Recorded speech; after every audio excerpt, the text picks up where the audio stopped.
Conor Coady grabs last-gasp equaliser to complete Wolves' comeback at Chelsea. A scratch of the eyebrow. It wasn't much, but it was enough. This, Todd Boehly, who on Friday signed a contract to buy Chelsea, seemed to be acknowledging, is what sport can do. His side had been leading 2-0. They had seemed comfortable. It had seemed that those vague worries about Arsenal and Tottenham catching up would disappear on the wind. But as Conor Coady headed an equaliser deep in injury time, the reality dawned. Chelsea, out of form and out of sorts, face a major fight to secure their place in the top four. Boehly's purchase will go through, so long as approval is granted by the Premier League and the UK government. The former should be a formality. The latter may be rather more complicated, if only for logistical reasons. Boehly was at Stamford Bridge on Saturday, sitting in a largely empty corporate box, although the chairman Bruce Buck joined him at half-time.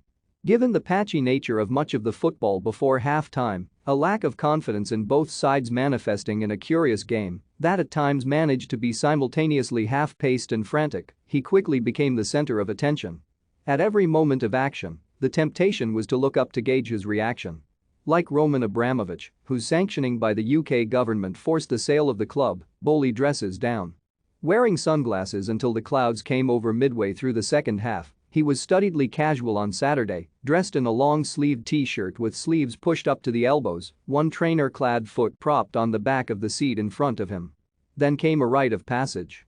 When Ruben Loftus-Cheek lashed the ball in from close range after 39 minutes, Boehly got to his feet to applaud, adding a whistle with the aid of his thumb and forefinger, a high-tariff technique that added to his air of alpha.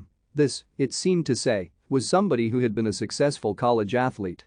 When, several minutes later, VAR finally concluded that Loftus-Cheek had been offside, the ball cannoning backwards off Antonio Rudiger onto Romelu Lukaku's knee, before falling for the midfielder, Boehly looked baffled, spreading his arms in bewilderment before sitting down with a shake of the head and a muttered expletive. "We've all been there." It was all very different from the blank-faced clapping that used to characterize the Chelsea owner. In a 3-minute VAR delay, Boehly had displayed more emotion than Abramovich had in 19 years. By the second half, Boehly seemed reconciled to the idiosyncrasies of VAR, merely picking his teeth as a penalty was mystifyingly given by VAR for a tangle between Romain Saiss and Romelu Lukaku that seemed neither inside the box nor a foul. When the Belgian converted, Boehly punched the air. Lukaku's second, swept in following a mistake from Coady, brought just blasé clapping. After a run of 7 points from the previous 6 league games, the thought was that a scruffy win was just what was needed to get Chelsea back on track. Timo Werner, the world's most luckless striker, had, after all, twice drawn decent low saves from Jose Sa.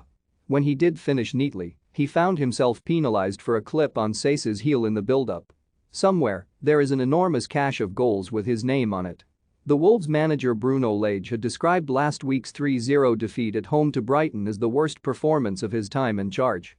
This was far better, and Saiss, Leander Dendoncker and Hwang Hee-chan all had chances even before Trincão's remarkable 79th-minute strike. Only a fine save from Edouard Mendy denied him an 85th-minute equaliser.